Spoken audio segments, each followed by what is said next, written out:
Welcome in to the Fade. I am Clay Travis. She is Kelly Stewart, a.k.a. Kelly in Vegas. It's been an awful week. I'm not going to sugarcoat anything. We're not talking about the awfulness. This is an escape from the awfulness. College football and the NFL. Kelly won a lot of money from me on our first week of fantasy football, but she may need it because my picks have been pretty fantastic the first couple of weeks, and I don't think hers have been that great. So I think you referred to it as your Robin Hood, and it's good because you're dressed in green. So you have been stealing from the rich to give back to the poor. All right. That's literally been it. You've been my saving grace, Clay. You're going to pay for my money line parlays that just keep being completely abysmal in the fourth quarter. All right. So let's dive in here to tonight's game between the Commanders, a.k.a. the Redskins, in my heart, and against the Packers. I'm on the over here. I know the Packers, all the attention has gone to, they've made the big trade. They got Micah Parsons now, and I know they were great in shutting down a high-powered Detroit Lions offense in theory in week one. Quick turn here. The Washington was just okay, I would say, Kelly. I think that's probably the fair way to describe their week one performance. Defensively, they were very good. I think we're going to get a little bit of firepower tonight. I think that Jaden Daniels is going to have a good game. I think Jordan Love is going to have a good game. I am taking the over and hoping we have a fun Thursday night festival of points. Right now, as I am looking at this, let me make sure it's still right around Packers 3.5 point favorite is what I'm seeing most places. Kelly, what do you like? What do you see in this one? Yeah, it's interesting, Clay, because the total's 48. And if you look at some of the splits, all the money's coming in on the over, yet the total is dropping. Last week, those totals went under at a huge rate, ended up 12-4 on the week. So I would expect to see some regression as far as the totals go. As far as the side goes, I don't know what to make of either of these teams.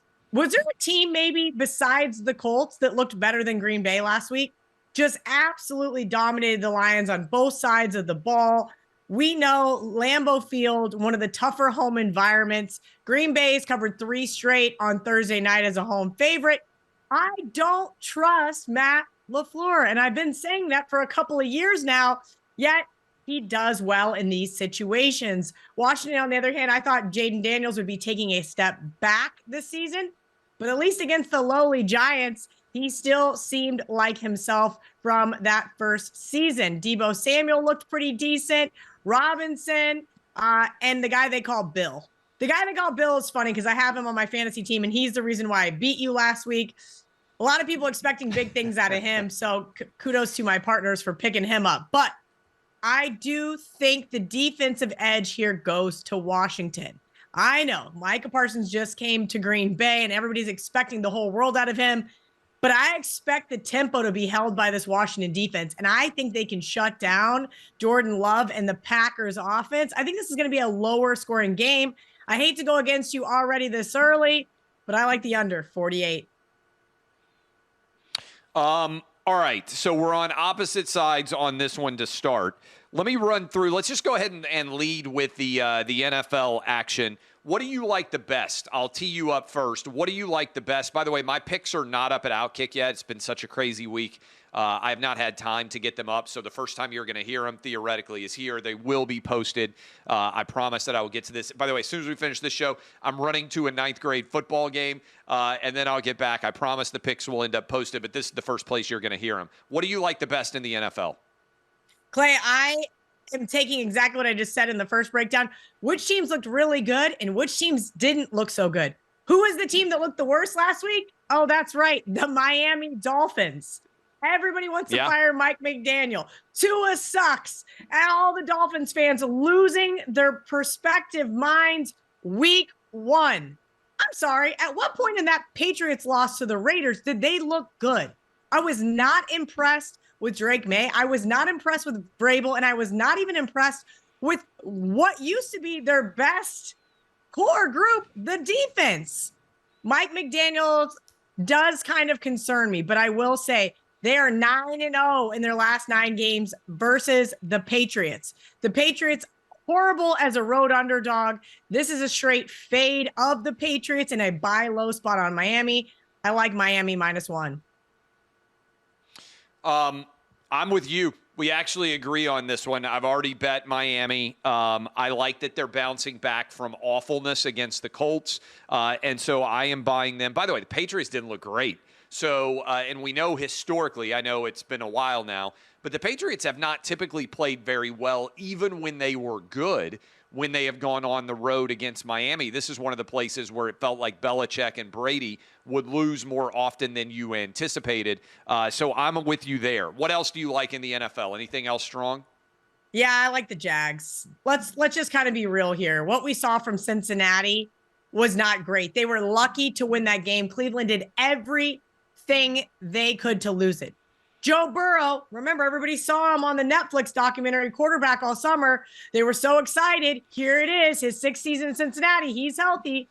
141 yards of total offense. Are you kidding me? That is awful. They are one of the only teams in the last 15 years to win a week one game with under 200 yards. We also know that in September, the Bengals aren't any good. I told everybody, be careful of using them in Survivor. No, it's not fun to back teams like the Browns, but Joe Flacco can run that offense. On to this week. Since 2010, teams with 200 yards or fewer in week one are 5-13 straight up, 5-12-1 against the spread week two. We are fading the Cincinnati Bengals once again this week. I like the Jags plus 3.5. Survivor backers, beware. All right, I disagree with everything Kelly just said, but her argument is way better than mine. This is just me. I actually thought the Bengals looked awful as you just laid out the data. And to me, they're not going to look awful 2 straight weeks because I think they have too much talent on the offensive side of the ball.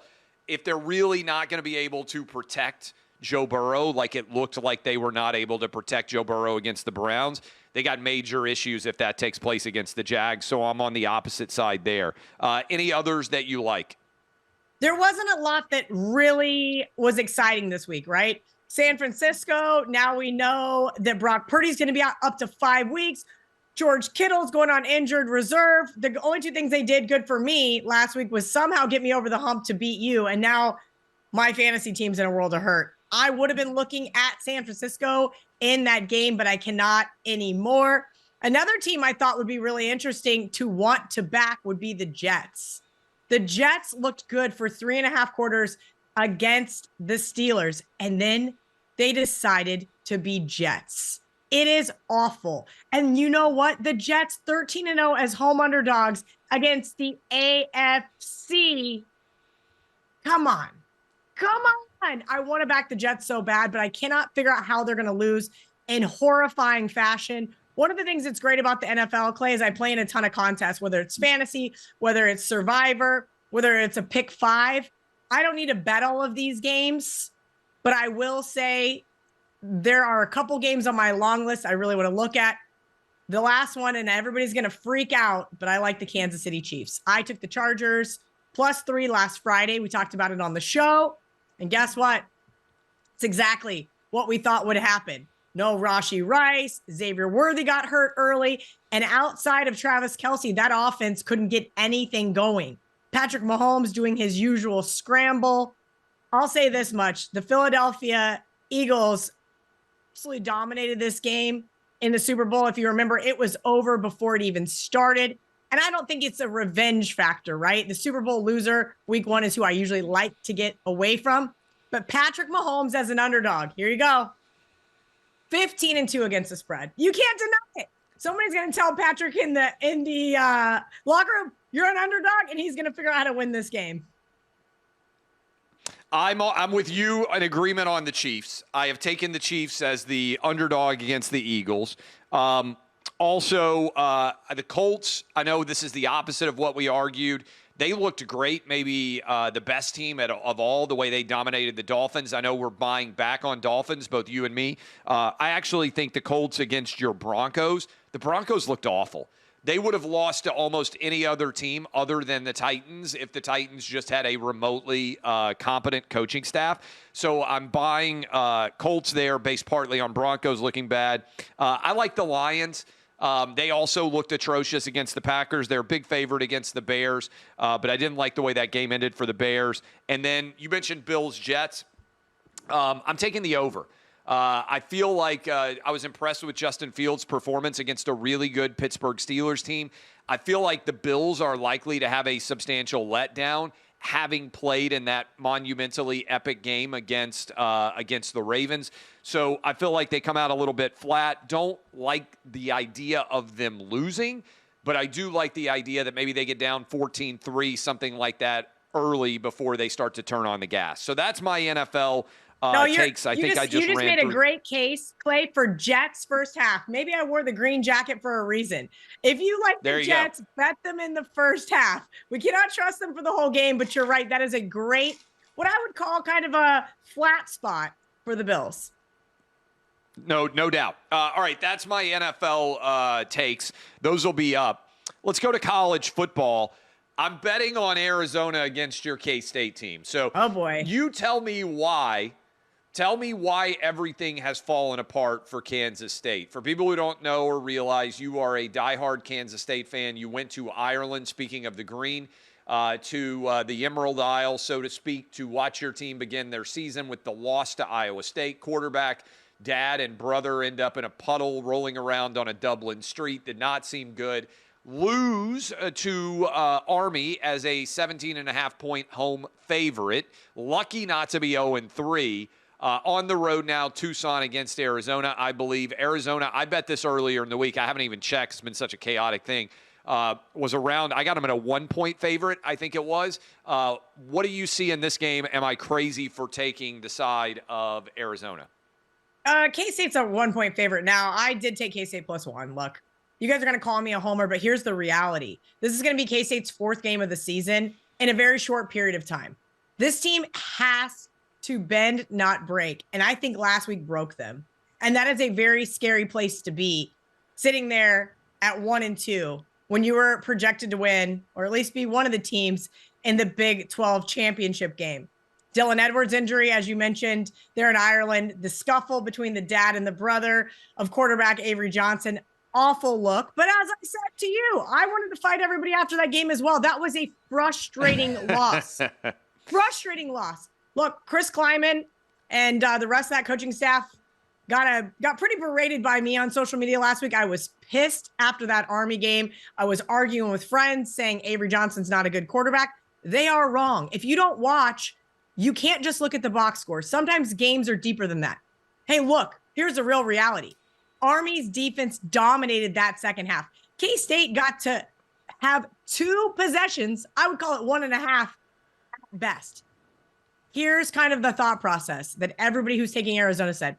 Remember that ass whooping that K-State gave them last year on Ariel Epstein's birthday? It was bad. And everybody thinks that there's going to be this big revenge factor. The problem is Arizona's not that good. A lot of people think Noah Fatita is a good quarterback. I would argue that maybe he's not as good as advertised. So here you are looking at this team saying, why was this line 6.5 over the summer, and now it's Arizona -1, K-State -1, bouncing back and forth. So keep that in mind here when I say that. There is a ton of value here with the Wildcats. Does that mean you should take them? Not necessarily, but we're going to see if the Chattanooga transfer can find some space there between the secondary, because that's the only way Arizona is going to win this game. Matt Wells, offensive coordinator, absolutely has to let Avery Johnson run the ball. That's K-State's key to win. All right, let's go into the biggest game of the week. Let's just jump right into it. I'm going to be in Knoxville. I'm doing Big Noon. Georgia at Tennessee. This line moved a lot.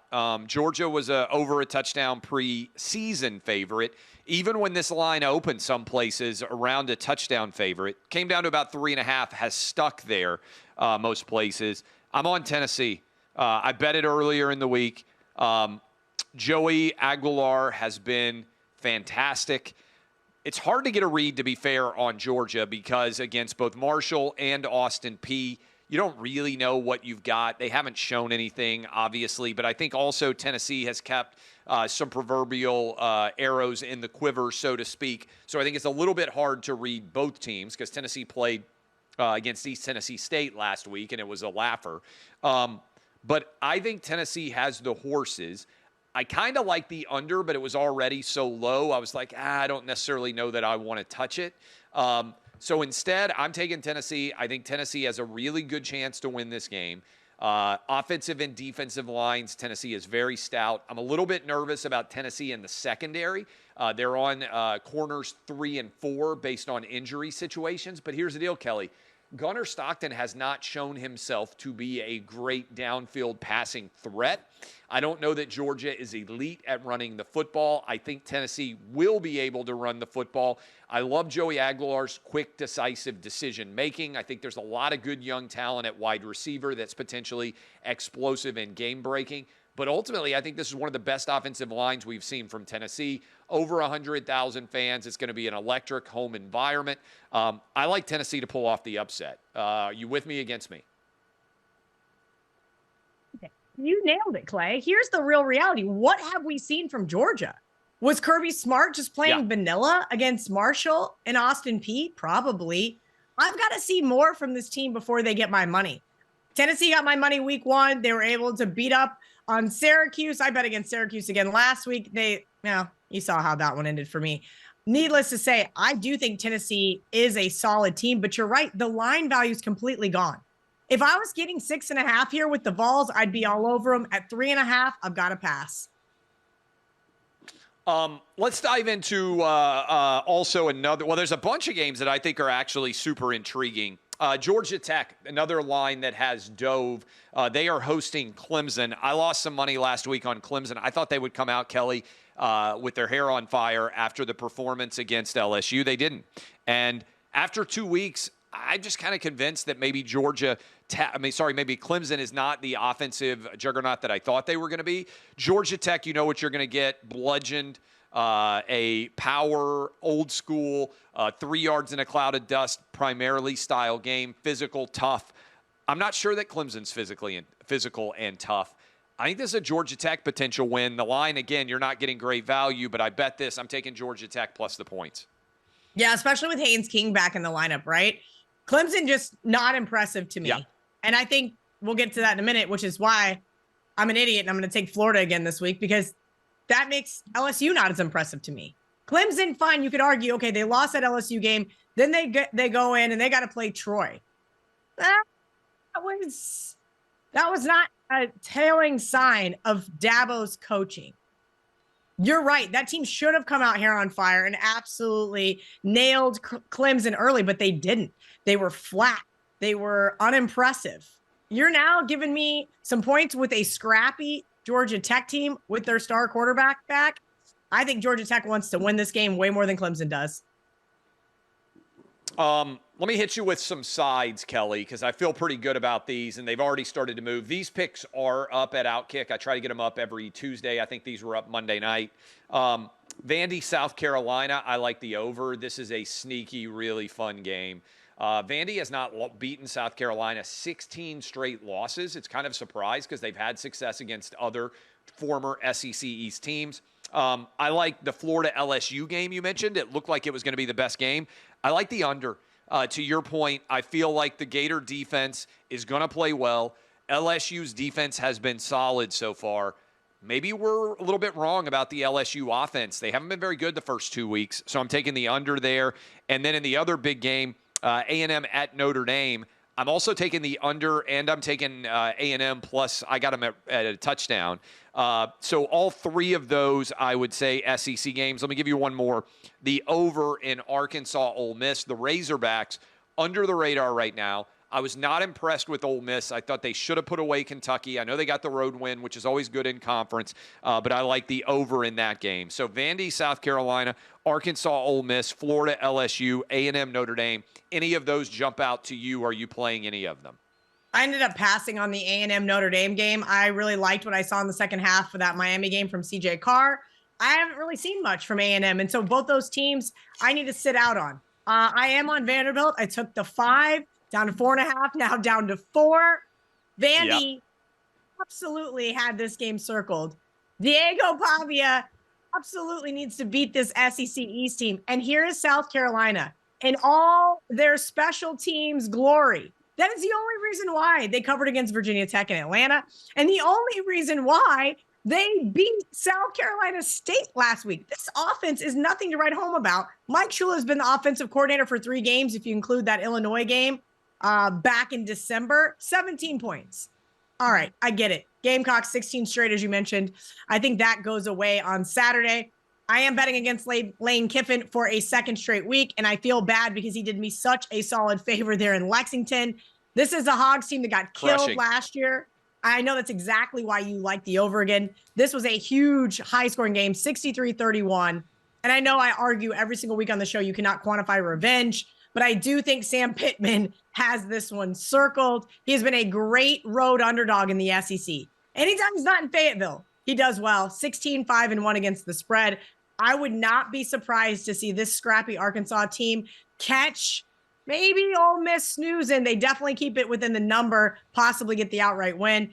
And yes, I hate myself enough to bet on Florida after I bet on them last week to cover against USF. They end up losing in the swamp. It was downright embarrassing, not only for them, but for me.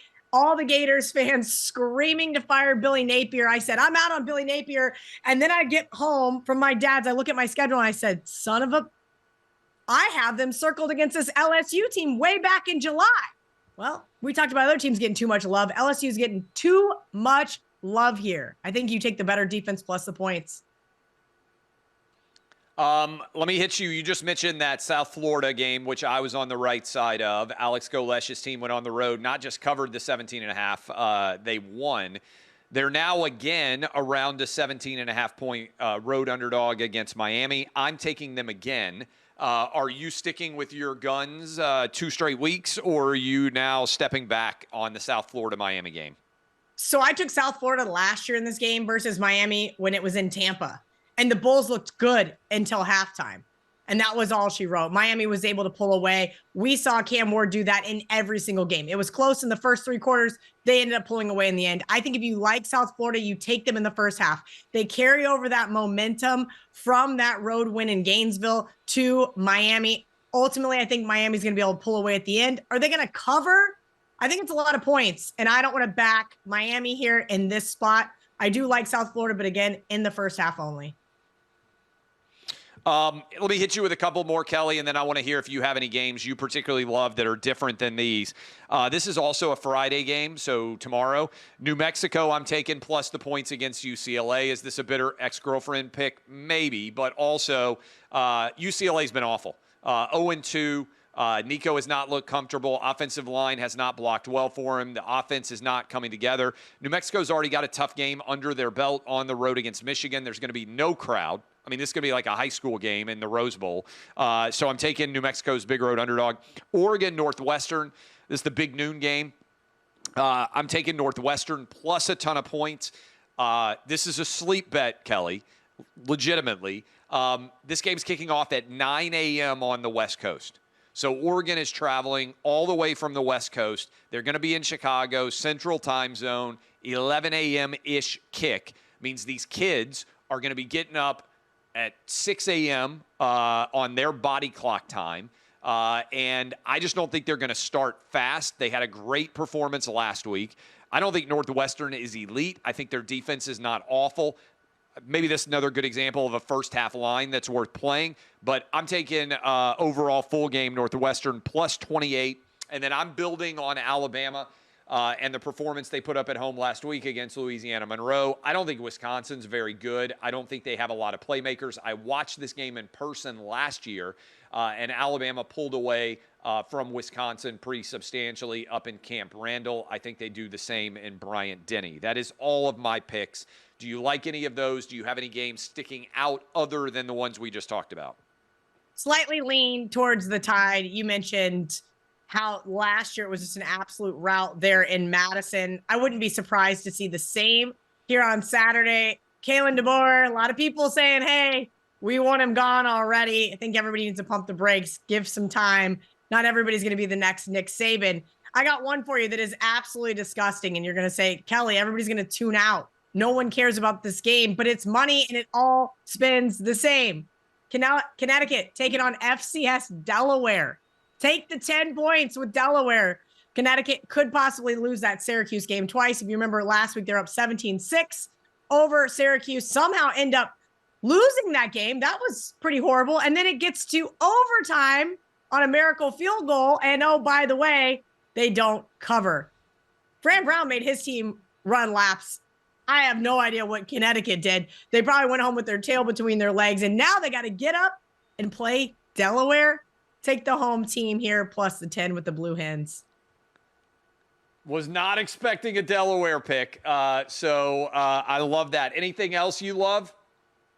No, I'm keeping it light this week, Clay. Last week did really well with 5 picks. And I don't mean really well. I mean, I had a horrible weekend, but KU looked good early. UConn looked good early. Kentucky looked good until they didn't. And then thanks to Lane Kiffin, here's the real reality. Right now, I got to keep things light. I love how you just sprinkle the board where I show a lot more discipline. Well, look, I hope everybody has a fantastic weekend. I'm off to a 9th graders game, and then I'm going to be up at the Georgia-Tennessee game. I'll be watching that one in person myself. Look, it's been a tough week. I hope all of you and your families, if you got kids, hug them. If you got moms and dads, you haven't talked to them in a while, call them. And I hope that football on Thursday, Friday, Saturday, Sunday will give all of you much needed respite from the much more serious things going on in life. From me, from Kelly, to all of you. Love you guys. And we will see you. Kelly, I think, is hosting next week because I think I'm going to be on the road, but we'll see you then.